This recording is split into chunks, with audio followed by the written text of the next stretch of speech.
Welcome to the Tomes and Tropes podcast, where books and friendships collide. I'm Becca. And I'm Keri, and we're two friends who love to talk about books. And today we are talking about Divine Rivals Part 2. Yep, even though this is a young adult fantasy, there are some mature themes throughout, so please check out our show notes / description for any trigger warnings. If you want any additional details, check out our bookbait episode about Divine Rivals. There's no spoilers over there, but it gives a really good overview of all of the trigger warnings as well. And if you haven't finished Part 2, go finish and come back when you're done. We won't be spoiling any future parts of this book, so just come on back when you're done. Exactly. It's now time for our chapter summaries, our one-sentence summaries, where we summarize each chapter we're going over in this episode in one sentence. In this episode, we're going to be talking about Part 2 of Divine Rivals, News from Afar. Chapter 15.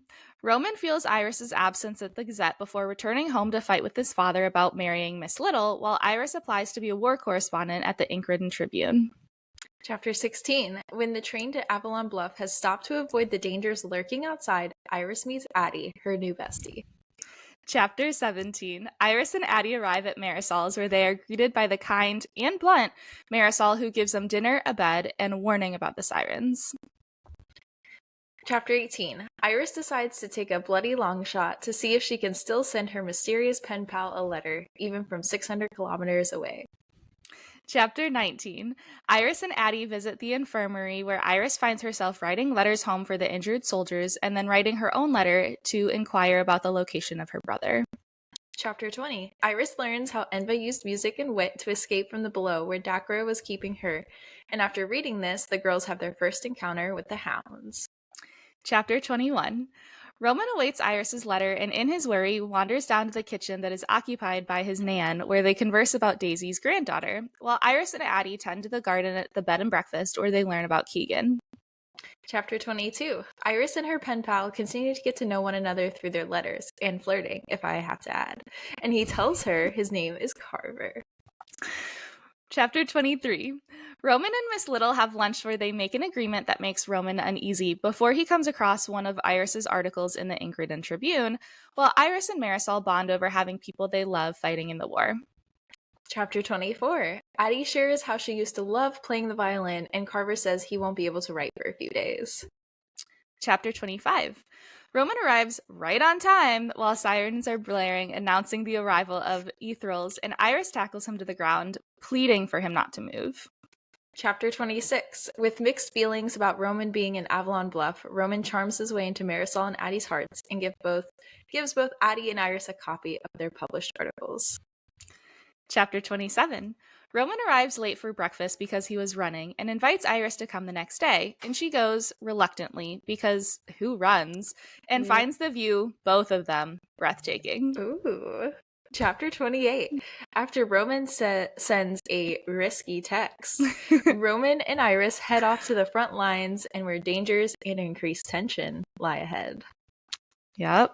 Yeah. All right, part 2. Keri, what did you think? Hot take, this is probably my least favorite part in the whole book, but I still love it because it does feel like a build-up part. Okay, we need a lot of this to build up to part 3. But I really started to love it when Roman showed up in Avalon Bluff. I was like, this is where the drama starts. So speaking of Avalon Bluff, I really love this place and how it is described. Just it feels like the type of town you would call home, with people like Marisol and Addie who make it feel like home. So we have all the things I love. We have, again, our teas and typewriters. We have gardening, we have caring for soldiers, and Iris even has some space to continue to grieve her mom and work through that while also working through her newfound feelings for Carver and Roman. Homegirl. It is such a good build-up part, though, where we get to learn more about Enva and Dacra. But Becca, what did you think of part 2? Yeah. So I want to apologize to our listeners because last week, this is not about part 2, but last week we kept saying it's Dacra. It's Dacra, according to the audiobook. Yes. So it's Dacra. Also, I listened to the audiobook for part 2, and the narrators have been killing it. I've just enjoyed it so much. So I love shout out the to them. audiobook. The audiobook is amazing. They did such a good job. I think this is my 3rd time listening to the audiobook. Okay. Okay. 10 out of 10. Yeah, they did a really good job. But anyways, part 2. So I really enjoyed part 2. I loved that we got a lot more of Roman's POV. I feel like in part 1 we got so much of Iris's POV and so much of her backstory, and I feel like part 2 we got a lot more of Roman's, which I really enjoyed. We also were introduced to some amazing characters like Addie and Marisol, and I just want Addie to be my best friend. Like, she's just like this. Oh, sorry, Keri. You're out. I'm just kidding. Addie's in, Keri's out. It's now Tomes and Tropes Pod with Addie and Becca. Sorry. But no, I love them so much, and I think their addition to Iris's life was just so perfect in this season of her life. It was so needed and it was so beautiful. And of course, like, Iris is now in this war, but she has it better now, in my opinion, than she has when she was at home in Oath, right? Like, at least here she has friends, which she didn't really have in Oath. She had Roman, but like in Oath, Roman was not a friend, right? And then she has like a nice home, which again, she did not have an Oath.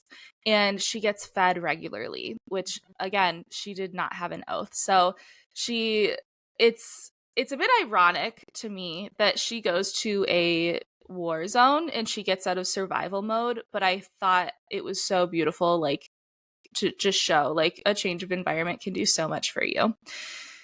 I also really liked the banter between Iris and Roman. And I know, Keri, you were not as big of a fan here, but I really enjoyed it. I know it's a little cheesy sometimes, but I'm going to remind us again. Like, Iris is 18, Roman is 19, and even now, like, my husband and I are almost 30. We're closer to 30 than we are to 20, and we're cheesy with our flirting all the time. So I honestly didn't mind it. I enjoyed it. There were a couple of times just rereading it, I was like, ah, I love it. So I think I struggled with the cheesiness of like Addie and Iris's conversation probably the most. Oh, okay. I think, like, yes, it was very cheesy, but I think the dialogue between those two friends was interesting, and I just was like, Was there like a specific part that you like can call back to? Because I'm not gonna lie, I don't think I paid that much attention to that dialogue. I think it was when they're on the roof together and they're just like, have you ever thought about life in this way? And it just felt like very Disney Channel which I don't hate. It was a little cheesy. That's so funny. I loved that scene. I think they're talking. It's just I think it's how it started. I'd have to go back. We're gonna talk about it during the quotables because I have a quotable from that scene, so we'll come back. Okay. That's so funny. I love that. So we're gonna do our meet cutes for this part. We met 3 pretty significant characters. We'll throw in an honorable mention. We did meet Miss Little a little bit more. We think she's in love with someone. She is engaged or was engaged to Roman. Builds bombs, apparently. That aren't bombs. Supposedly. I don't know. I don't trust anything she says. So me neither. Miss Little, we won't even call her by her name because we don't want to make her. I honestly don't even think I could tell you what her name was.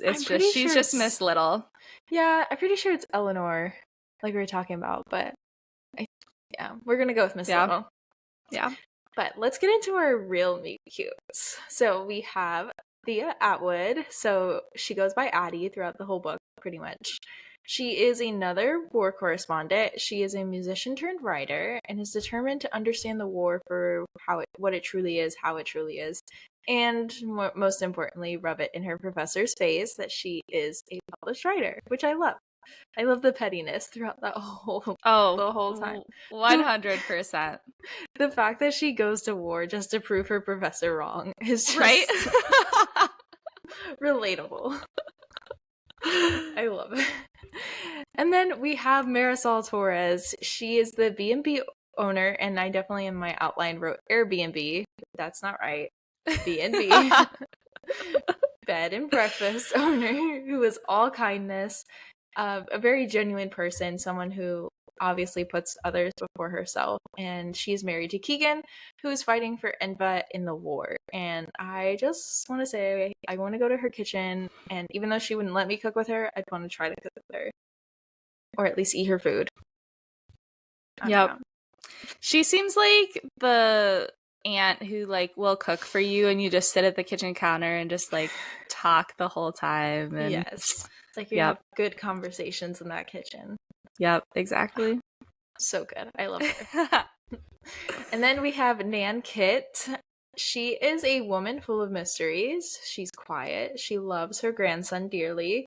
She knows the value of life and was friends with Alouette and Daisy Winnow, and was one of the original owners of the 3 typewriter, but specifically of Roman's typewriter. So I feel like she was just a great little fairy godmother type for Roman.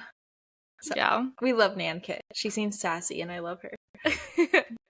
Again, we keep getting these characters that are like the grandma in Moana. So like we had Estelle in The Invisible Life of Addie LaRue. Yes. Like we're getting Nan Kit again.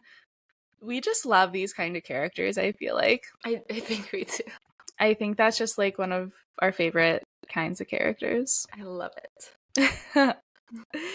All right, so now we're going to move on to our quotables. Apparently, we have a lot to talk about today, but these are just quotes or parts that we want to highlight and talk through and just kind of make connections with. So, again, these are chronological, so we start from chapter 15 and go to 28, I believe was our last chapter, but we go from chapter 15 all the way through. So, my first quotable is from chapter 15.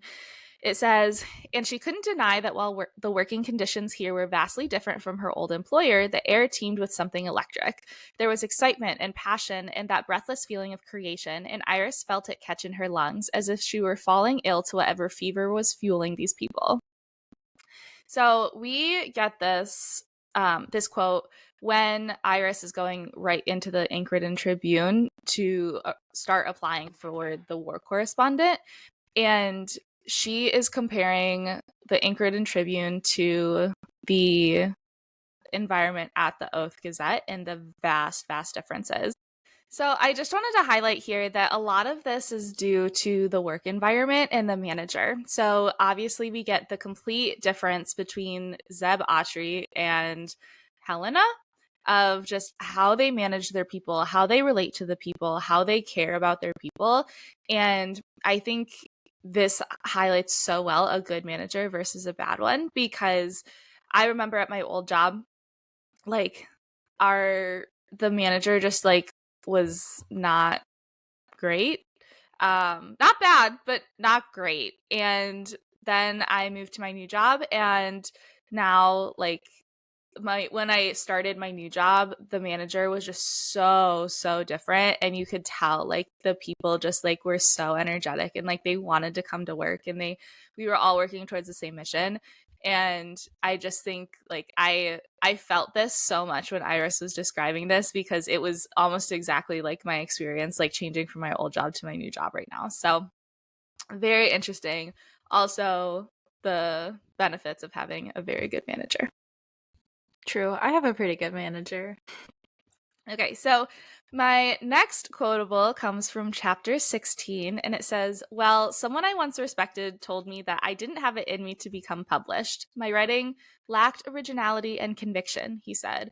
Addie snorted, as if those words still stung. So I thought, what better way to prove myself? What could be better teacher than having the constant threat of death, dismemberment, and whatever else the Ink-Ridden Tribune said in that waiver of theirs to sharpen your words. I love this quote. I died laughing because I was like, yep.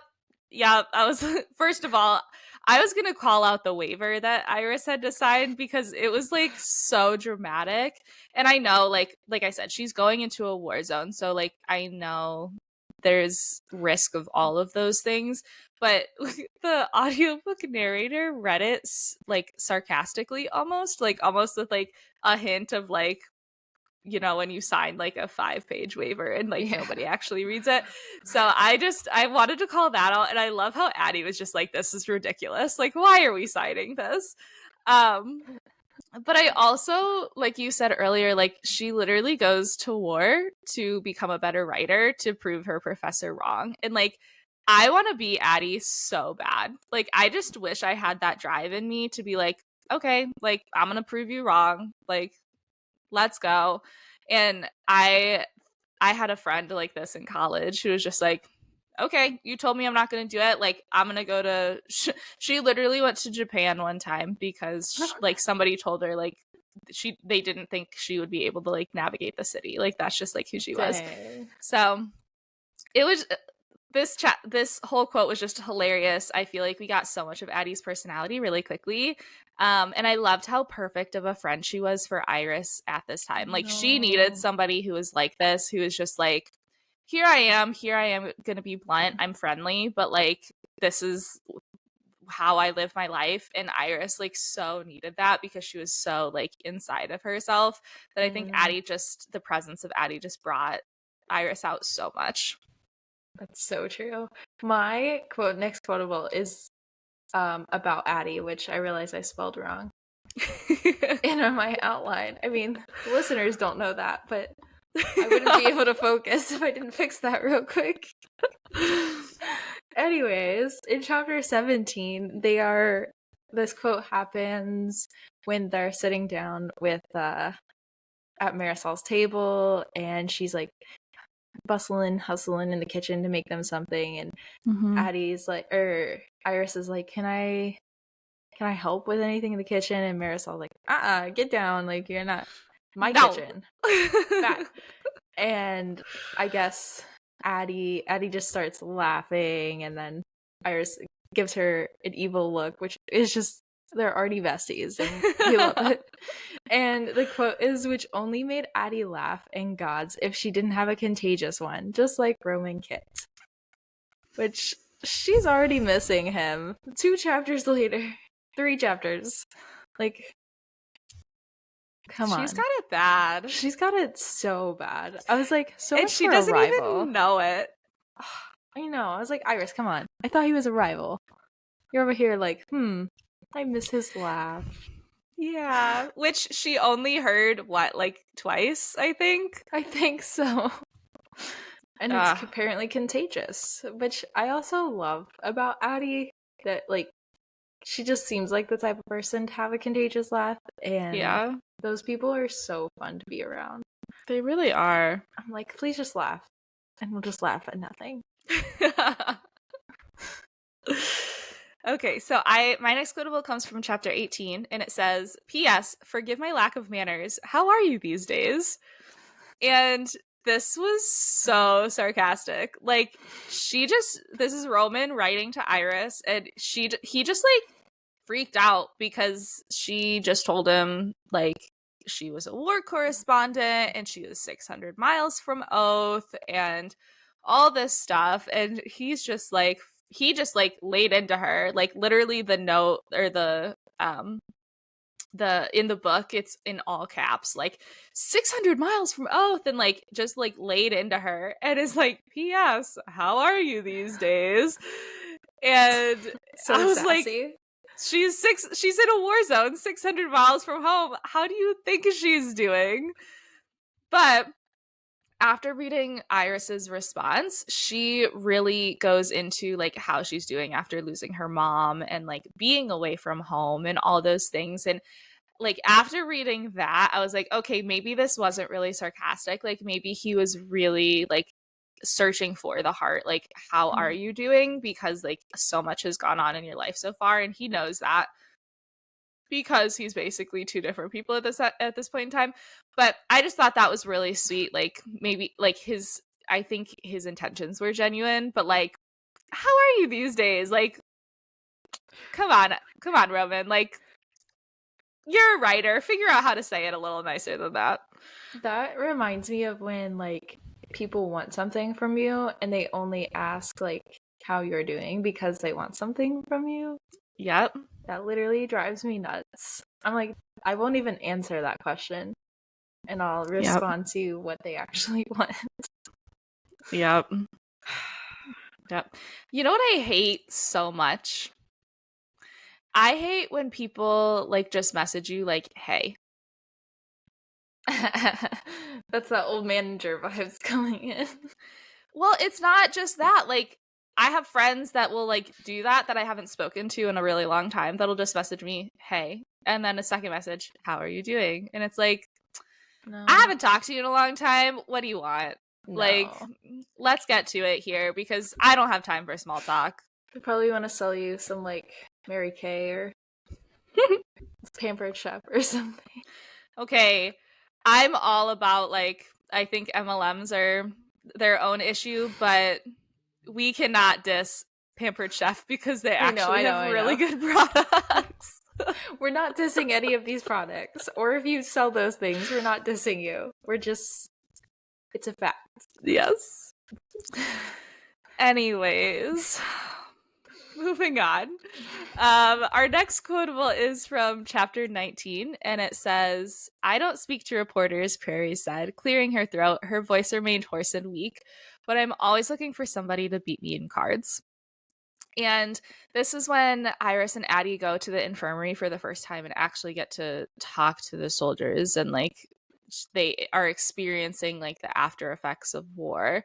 And I thought this was so beautiful in just showing the power of presence and the power of being a relaxed presence in somebody's life, right? Like, you're not wanting anything from them. You're just being present and like meeting them where they're at. And I'm gonna relate this to a few things, and I promise it'll all connect, but it's gonna feel a little strange at first. So please listen to my whole spiel before you judge me on like how this is connecting. Oh no. But I obviously have a dog. We love dogs here on the Tomes and Tropes podcast. Oh yes. But so I have a dog, and I have really invested a lot of time into training her and watching training videos. She's a German Shepherd. She's a little reactive sometimes at the door. So we have just really been trying to figure out like, long story short, we've been watching a lot of training videos, and I found this guy on Instagram, and we may tag him, we may not, we'll see. But his like spiel is he's a dog trainer, but he goes running with shelter dogs. Oh, I just saw him recently. Really? Yeah. I thought that was so cute. And he was saying one time, like, I watched a ton of I literally found his account yesterday, and I watched so many of his videos. But he was saying how like sometimes like just being present is the most important thing for a dog because they have to get used to you, and once you're a friendly, then like you can start working with them, but you have to be a constant presence. And like that's why running with them is so helpful, because it builds the bond. They are attached to you, they have to be, because they're on a leash, but it's the power of that presence that really like helps them get out of their shell enough to like actually help you start working on like what their potential issues are if you need to train them. And I thought that was so interesting. And so that's my one connection. So my second connection is that my love language is quality time. So with all three of these things, right? We have these after war like soldiers that are struggling, that like don't want to talk to reporters. We have like the dogs who like are after trauma, right? If they're in a shelter and they don't want to like be around humans, and then like having that love language be quality time, like the importance of constantly showing up for the people who like need you, but maybe the ones who are like biting back at you are so important, because just having that power of presence or just constantly showing up is going to like slowly break down their walls. So I just love this little piece of like, I'm always looking for somebody to beat me in cards. Like, I'm not going to talk to you because you're a reporter, but like if you will spend the time with me, like we'll get somewhere. And I just really enjoyed that whole scene. And I loved how Iris like took the initiative to be like, okay, if she needs it, probably everybody else does too. And she went around and like had a stack of letters, and she did that a couple times. I think up until this point we got it 3 times where she did that, and I thought that was so beautiful. I love that. The whole scene was just great. Yeah. My next quotable is from chapter 21. We're skipping a little bit. So it is when Roman and his nan are in their house and, you know, having their biscuits and milk or tea or whatever. I forgot what they have. But she says, his nan says, "In case you forgot, I can tell when you lie, Roman. You squint." Which we just love. Like, he even calls it back, like, because Iris said the same thing in part 1. And it made him, like, chuckle and probably feel really good. Just because how much she knew him without really knowing that she knew him. Yep. And I just love this relationship between Roman and his nan. I don't know how they ended up, like, his parents ended up the way they are when Nan was so cool, but just an overall really cool scene, and you can see that she's obviously an important person in his life, and doesn't hold the guilt for Dell or anything. Like, she doesn't hold that against him, and so I feel like that's just really wholesome. Yeah. I had a similar quote from that, which was like, "And you're going to let her get away then?" Oh, and that was she so just cute. like called him out, like straight up, like, "Bro, you obviously have it bad. Like, what are you gonna do about it?" Everyone in his family pretty much knew he had it bad. Which is so funny. Like, yeah, you're right. Everybody in his family did. I didn't even think about that. Like, his dad definitely knew. Oh, yeah. Ugh, his dad. Oof. Anyways. Okay, so I have another quote from chapter 21. It says, "P.S. You truly don't have wings? I'm shocked." And this is when Iris asks Carter if he would ever be wanting to meet her, and he replies in like 6 seconds. He's like, "Yes, I want to meet you." Blah, blah, blah. And she's like, "But I can't, because like I'm away. Like, maybe when I get back to Oath, if I had wings I would fly or whatever." And he's like, "Yeah, that makes sense." And he's like, "But wait, you don't have wings?" And it's like the flirt. The flirt. Like, both of them are flirting so hard, which I think is so funny. And I think this is so interesting to me, this dynamic. And I think this is why I think it's so funny. So Roman is 100% sure who he's flirting with. Like, he knows it's Iris, but Iris has no idea who this guy is, and she's just like going for it. And I kind of want to shake her and be like, "Iris, don't share your life with a man on the internet. Like, don't talk to these people. Like, girl, you don't know who he is.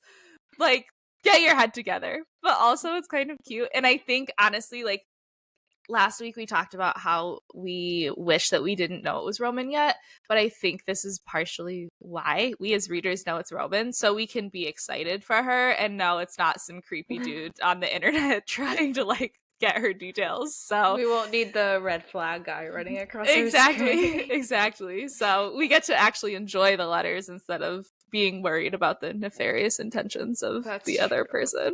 So, like, I always thought about that when reading this book. Like, what if it was just some like 80-year-old man, right? And she's just flirting away. Like, girl, you're 18. Calm down. Oh man, what a time. So my It's okay. Sorry. It's okay. It's just Roman. I know. I just keep thinking, like, what if that was like the plot twist? Oh man. Okay. So, next quotable comes from chapter 22, and it says, "Most people instantly think of an eyeball when they learn my name. It bothered me so greatly when I was younger in school. Some boys relentlessly teased me, so that's why Forrest nicknamed me Little Flower." And I thought that's so cute, and we get such a good insight into the brother that Forrest was just from this little quote. Like, he took care of his sister, and like we kind of knew that from the prologue, but and just how much Iris loves him. Like, him leaving like really really hurt her, but I think this is just another little tidbit of information. Like, Forrest really tried to protect her too. And this made me think of the book. Have you ever read Chrysanthemum? Mm-mm. So it's a book about this girl goes to preschool, and like her name is Chrysanthemum. Her mom thought it was the most beautiful name, and she got teased because nobody could say her name in preschool. It's a kid's book, 100%. And you were I like was giving me a like, weird look, and I was like, I was it's like, definitely a kid's book. where's the plot twist? No, it's a kid's book. Um and it's just about like how kids can be mean and like whatever. And then the teacher comes out, and apparently her name is some kind of other really hard to pronounce flower, and I cannot remember it for the life of me right now, but it's just like such a really, and then all the kids are like, oh, that's so pretty, and then they like love Chrysanthemum's name. So this just made me think of that book because I read that book so many times when I was a kid, Oh, and it's like a little picture book, but it just made me think of it. that's so cute. I love that. So our next quotable is from chapter 23. It says, "Keep writing. You will find the words you need to share. They are already within you, even in the shadows, hiding like jewels." So this is Roman talking to Iris, well, Carver talking to Iris. But since we read later, when he comes to Avalon Bluff, we know that Iris thinks that he's there to best her and like do better than her and continue a competition when he knows she's probably the better writer. And he's constantly encouraging her, even though she thinks he's there to best her. So Carver is like, keep going, yes. And she's just like, I love Carver. He's so nice, blah, blah, blah. When it's really Roman. Roman? And she thinks the worst of Roman, but the best of Carver. It's like, you don't even know Carver, first off. Second off, Roman is literally there because he feels like he needs to protect you. Like, homeboy has got it bad. But I love that he's like encouraging her to keep writing, and like I think he was speaking as Roman here. Like, it's very obviously Roman. And I Yeah. love that little quote. Yeah. I think it's interesting too. I think part of why Roman, or why Iris doesn't realize it's Roman, is because she doesn't ever read his writing. Like, that's so clearly stated very early in the book. Like, when Roman gets the position over her, the columnist position, it's, she says like, well, I've been so intentional to not read anything of his, like I I get the distinct something idea that like he's read everything I touched. And like I think that alone, like that's, I think, part of why it's also like she doesn't realize it's him through his writing. So Probably. Dummy girl. I know. She's not though. She's not. She's We think that because we know. we know. Yeah. If we didn't know, we would be probably like, oh We wow, would be Carver's like so on sweet. the edge of our seats. Yeah. Yep. Anyways. Okay, chapter 24. Iris spent a few more seconds studying the sky before she handed the binoculars back to Addie. I've always admired them, but I'm terrible at naming the constellations. The trick is to find the northern star first, Addie pointed upward. Once you find it, the others are easier to name. I love the stars. I love them so much. And this piece. So we talked about this earlier. Like, I loved this scene because I love the stars so much. And so my husband and I just went on a cruise a couple months ago, and we had an outside balcony on our room, and we watched the stars at night, and it was just so cute. And so where I am, I can see Orion's belt every single night at my house. So like that's one of the things that, like, if I'm outside at night, like I always look for him. And on a cruise, we were like the furthest away from home that either my husband or I had ever traveled, and we could still see Orion's belt. And I Aw. thought that was so cool because it just like made me feel less away from home. Even though like obviously we were on a cruise, like we wanted to be away, but it just like made me feel more connected, which I don't know, it was just kind of sweet. So I just really loved this little scene. That is cute. I still think it's a little cheesy. Not your notes. Please don't take it that way. No. Do you like not like the stars? I don't mind them. That it was like Okay, no. their conversation. No, like I didn't mean mind them. I like them. Do you like seek them out? No, not really. Okay. If I like notice like there's some stars, I'm like, ooh, so pretty. And then I'm like back inside. But I live in Florida, so you can't stay outside very long without mosquitoes getting you. See, I think that's probably why. And I'm going to play devil's advocate here. I'm not saying you can't find it cheesy, because I see where you're coming from. But I think like, so when you are outside like with somebody else and you're talking about the stars, like, and you're pointing out different constellations, because I was doing this literally with my husband, because my husband is like, I don't know anything like about stars. He's very, very smart, we love him, but he's not, he doesn't like, he's not a stargazer. So Imagine if Liam listened to this, he'd be like, she said I didn't know anything.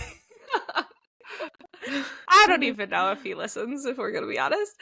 But no. So but we were like sitting outside on our balcony, and I was like pointing out the stars, and it just like makes you feel like you're bigger, or like you're smaller than yourself, like the world is bigger.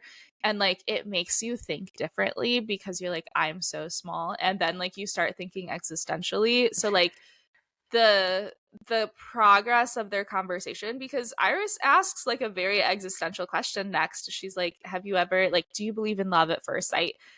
Again, she's 18, like, or like, no, it's not love at first sight, it's like, can you love somebody you've never met? Yeah. And it's like, she's 18, like that's a very existential question to somebody who's 18, right? So I think like there are so many conversations like I've had with friends that like are very like, the progression is so similar, because like we're out watching the stars. So like if you've never had that experience, or like you just said like you look at them and you just like go back inside, like I think that's partially why, because you've never had a conversation like that like progresses that way. Because I have had Benny, if we're gonna be honest, and like I said earlier, I'm cheesy, so like maybe this is because I'm cheesy, but no, I I don't get know. that. I get that like sentiment. I feel that way about like sunsets and like sunrises and like that type of thing. I also don't like thinking existentially, so I think that's probably why. As soon as I start thinking about like the stars and like what's past the solar system, my brain's just like, I can't. Shuts down. We're done. That's so funny. That's fun though. I'll have to look at the stars tonight.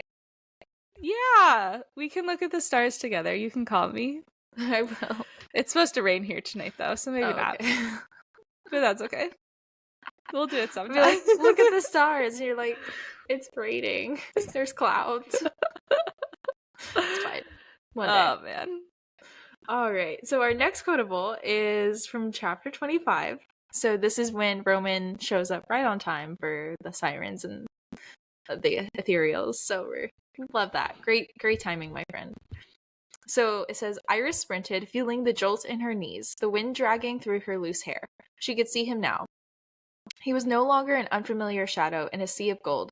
She could see his face, and the scowl lifted from his brow as he saw her, recognized her. So this whole chapter is like one of my favorite chapters of the whole book because the tension is just 10 out of 10. Like, we feel like Iris's angst about, like, okay, the whole town could blow up. Also, what the heck is Roman doing here? Like, Yep. relief and terror both being like, he's here. Like, I'm scared for him. I'm scared for the town that I've come to love. Like, you can just feel everything that's gonna happen and could happen. And you're like, ah! You Yep. just feel the stress and, like, but also the, like, calm when they're together. Like, Mm-hmm. you're like, okay, it's gonna be okay. And then this chapter, we really get to see both of their true feelings come out about each other. Whether they realize it or not, they definitely don't realize it. Like, before the adrenaline fades and they remember they're supposed to be rivals, because they're like, wow, like, this feels good. Oh, I missed him. Blah, blah, blah. I'm like, girl. Yep. I mean, Roman's obviously in head first since he's forever away now. So, and Yep. I also love, and we need to talk about this whole C thing. So Ah. she's like, it was Roman confounded Kit, and I just love the whole that how she makes up nicknames for him, his middle name. But I want to, like, slap her in the face. How does she not realize that, like, Roman C, Carver, Kit, like, that I just don't know. never, like, I really like true crime and, like, figuring out a mystery and putting the pieces together. I would be like, I would know immediately. Like, immediately. I'd be like, oh, it must be Carver, could be Roman. Keri, Roman Carver Kit. I say this with all the love in my heart for you. Oh You no. would not know. I might. No. I feel like I would. I don't know how I feel about that. No. I just feel like she should have gotten it. Or, like, at least thought it once. And then been like, no, there's no way. Like, oh, Carver's so much nicer than Roman. Or something. I don't know. I don't know. Go ahead. Do your next quote. We're moving. I thought, well, we're not done talking about this scene yet because this was very funny because I so like you said, after the adrenaline or before the adrenaline wears off and they like realize they're supposed to be enemies, like she talks about like he's like holding her and they're like he's like studying her face like as like she's like on top of him. That's so like please cute. don't move, please don't move, please don't move. And then she sits up still on top of him and his hands like go down to her hips and she's like not even like she's like, I should slap his hand away but I'm so mad. And I'm like, are you That's though? the feeling we're feeling? Okay. Mad is not. That is mad at? Yeah. Oh, Iris. Anyways. Okay. My girl. Okay, so chapter 27, it's my quote says, "Who says I'm doing this tomorrow? Gods, she felt like she was about to die. This does," he said, at last, turning around to lead her the rest of the way up the hill. "Your backside?" she growled, helplessly studying it. "No, widow," he tossed over his shoulder, "this view." I was dying laughing, because, like, we've said this, like, so many times on this episode, like, she has it so bad. So bad. And first, I thought this was beautiful that he like shared this with her. Like I feel like he discovered this thing and he was like, this is going to be hard and I know it and I know how I'm going to get her out here is to challenge her. And like he even said like earlier, like you're not one to back down from a challenge, but like he wanted to share this beautiful view with her. Yeah. And I just thought that was so sweet. Second, she has it so bad and she doesn't even know it. And she's like, your backside, trying to be like sarcastic. And then she's like helplessly studying like his butt. And I'm like, girl, come on. Such a goofball. She has no idea. Yeah, but he's got it so bad for her too, and like he's finally starting to not even try to hide it, and I thought that was super cute. I love that. Like he's just like really intentionally asking her. Like he didn't ask Addie, he just asked her. Yep. Exactly. Boys got it bad. Yep. So that same chapter, she says, "What's wrong, Kit?" This is like towards the end of their run. And he says, "We have exactly 5 minutes to get back to Marisol's." And then later on she goes, "Oh, she was going to kill him." And this whole scene just reminds me of when I work out with my husband, because he's like, "Oh, we gotta do this," or la la la, or something like that. Like very similar. Like he likes to torture me and he thinks it's funny, not in a bad way at all. Just like working out, he's like pushes me to my limits. So yeah. I thought this was really funny because I related to everything Iris was feeling. Like, I love you, but I'm going to be mad at you. Like, and this whole running scene with Iris, like, getting up in the morning to run with a boy was very relatable. I definitely did that in college. So, Really? yeah. It's okay. Wow. I did not because I don't run. I don't run either. It's horrible. It's the worst. We run on our way back from our apartment's gym, which is not very far. It's like you have a small building, you have a small little pond, and then the building, the gym. It's not even a quarter mile, not even probably a tenth of a mile. I'm always like, I'm like, when is this over? But no, I don't understand. I just related to this episode. Wow, this chapter very much. So much. That's So funny. much. And then our final quotable, chapter 28. So this is after the captain comes and Roman's volunteered as tribute for going with Iris. And he's trying to get his letter back because he just sent that like risky text where he's telling her that it's him, and because he can't like send any more letters out through like for the soldiers. So he wants to get it back now because he doesn't want her to read it before they leave. And so he's like, all opportunities of recovering his bumbling letter were gone, unless he wanted to spill the news to her this instant. With the space closing between them as she climbed the stairs. So first off, she's mad that he even volunteered. But she's not mad because he volunteered or because he's her rival. She's mad because he will be in danger, which I find interesting. Mm-hmm. So well, I thought it was a combination of like he's gonna be in danger and also like he's trying to better me. Like he's trying to get a better article. Yeah, but I think she says like mainly it's because she doesn't want him to be in danger. Yeah, that's true. So I think she says like, I don't want him to go because it'll be both of us or something, like I don't know, something like that. But I love the whole letter. She doesn't get to read it, scenario, like that whole thing. So much tension. I just love it. Almost spoiled something.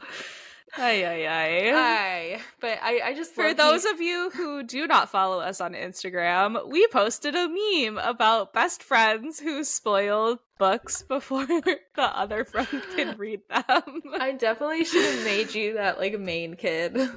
Yes. Because I am definitely the other kid spoiling. This is why we read things together most of the time. Yes. But anyways, back to Rowan and Iris. He is just so anxious and nervous. Like, she even notices in this chapter, but thinks it's because of going to the front lines, which I would argue is part of the reason. But I think he's more nervous about her reading the letter. So, yeah. We just love it. Yeah. Are we ready to move on to spilling the tea? I think so. with our characters. All right, so for our spilling the tea with our character segment, if you missed it in part 1, we are choosing teas and drinks that our characters we think would be drinking or what they would order in current day. So if you want to hear Iris's and Roman's and other characters we met in part 1, go ahead and take a listen in our part 1 episode. But Yes. today we are going to be doing Thea Atwood, Marisol Torres, Miss Little, and maybe talking about Roman a little bit. So, do you want to start with Addie, Becca? Yeah. Oh, you want me to go first? Yeah, go ahead. Okay. So I think Addie is a lemon tea, but she's a lemon tea with a little bit of cinnamon mixed in. Ooh. I think she's sweet and doesn't need caffeine, but she has enough of a little bit of a kick and a little bit of like a spicy side that she needs that little dash of cinnamon. I love that. All right. My choice for Addie, I think she would be an ice girl. I think she would stick with ice drinks. So I think she would be, I know this technically isn't a tea, but I think she'd do a matcha latte ice with coconut milk. Okay. Or a black tea lemonade iced with no sweetener added. Okay. As you can tell, I very much worked at Starbucks, so most of my drinks I choose will be Starbucks drinks. So feel free to order them at Starbucks and mention who Tomes and Tropes Pod recommended it. Yes. Anyways, Marisol, do you want to do it? Do you want me to do it? You go first. Okay. So Marisol, I did pick a chai tea for Iris's mom, but I'm going to go with a iced chai tea with a pump of vanilla syrup with almond or oat milk for Marisol and light ice because I feel like she wouldn't want anything watered down because she'd be busy cooking and wouldn't want the ice to melt her drink too much. Okay. So for Marisol, I'm also going to go iced, but I'm going to go a pomegranate green tea. Ooh, that's a good choice. With a pump of the like the honey syrup. Not honey, not like normal honey, but like the honey syrup. Ooh, that's a good choice. Mm-hmm. All right, so we're going to do, I know she's like was in one chapter mainly, but we're gonna do Miss Little. I'm gonna do a white tea with a sugar cube, specifically a sugar cube, because I feel like she'd be extra like that. Okay. What about you? I think she is. You're gonna laugh at me. I think she's a raspberry tea. Oh. Because with no sweetener. Because I think that's what she thinks she needs to order, but she doesn't really like it. Ooh. I also would think she might be like a turmeric vanilla ginger. Yeah. There's like a tea I drank a lot when I was sick last year that I feel like I'll have to find it and post it to the channel, but I really think she could be that too because it's kind of gross, but she would drink it because it's good for her. Yep. But I wanted to mention we get tons of like instances where we find out Roman's actually a coffee guy. Yeah. He prefers coffee. So I think we're going to be doing in part 3 redo of what we think Iris and Roman would drink. Okay. So we'll keep that in mind from what we learned in part 2.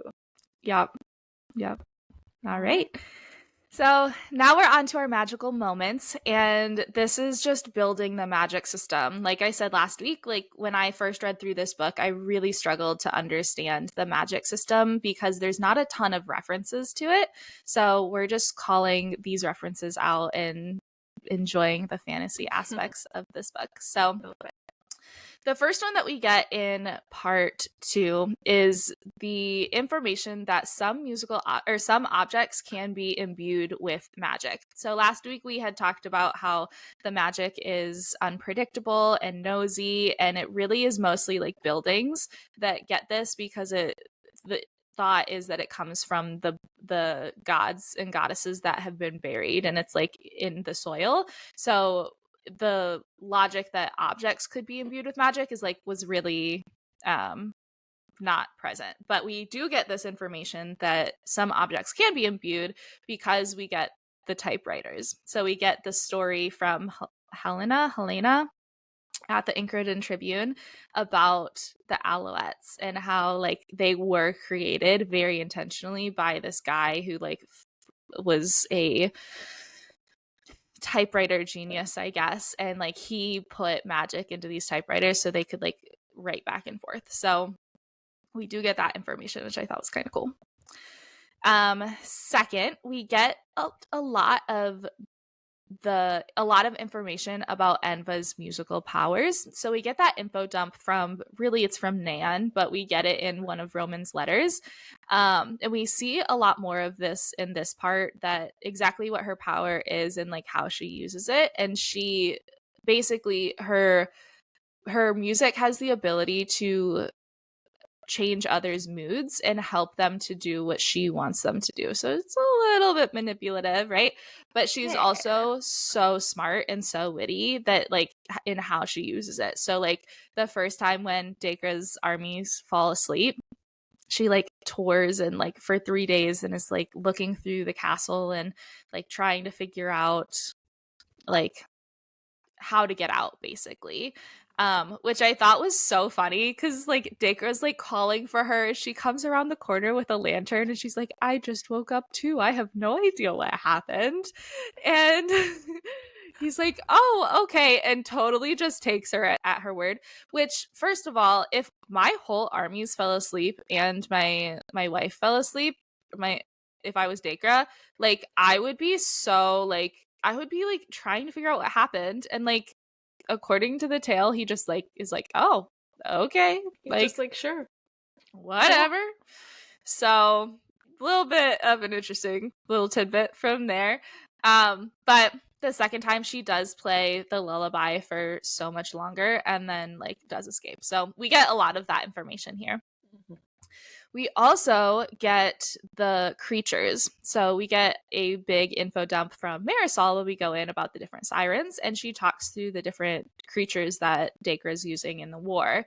And we get two. So we have the hounds, and the hounds stalk at night. They're about the size of a wolf, and they destroy anything and everything in their path. We do get that information as well when they are tending to the garden and Addie's like, it looks like somebody's been here already, and Marisol's like, no, those are just the hounds, and like they realize it's like the claw marks in the ground. So that was kind of interesting. The second one are the Ethereals, and they are the ones, they fly during the day, and they are used to carry bombs in their talons, which they drop if they see anything that moves below, which is obviously why Iris sprints as hard as she can to tackle Roman. Now, they are wyverns. They are not dragons. They are wyverns. And if you know, you know. If you know, you know. So had to throw that in there. I love that you threw that in there. It's important. It's an important piece. I did not even catch it on my first read. I was listening to the audiobook and it said wyverns, and I was like, wyverns? What book am I reading? What? I was like, this is not the what? So I had to go back and find it again. But anyways, if you know, you know. If you know. But thank you so much for listening to us today. If you liked today's episode, please rate us and review us on whatever podcast platform you listen to and give us 5 stars. Also, the best thing you can do for us is share us with your friends. Hopefully you're reading through Divine Rivals with us. Have your friends read through it with us too, and send them our little podcast over here. If you've been trying to get them to read Divine Rivals for a while, this is the perfect opportunity. Mm-hmm. So for more content, make sure to follow us on Instagram and TikTok at Tomes and Tropes Pod. Or if you have thoughts about this episode or this book, email us at tomesandtropespod@gmail.com. We'd really love to hear your thoughts on Divine Rivals Part 2 if you've read it. No Ruthless Vows spoilers, please. Again, just as a reminder.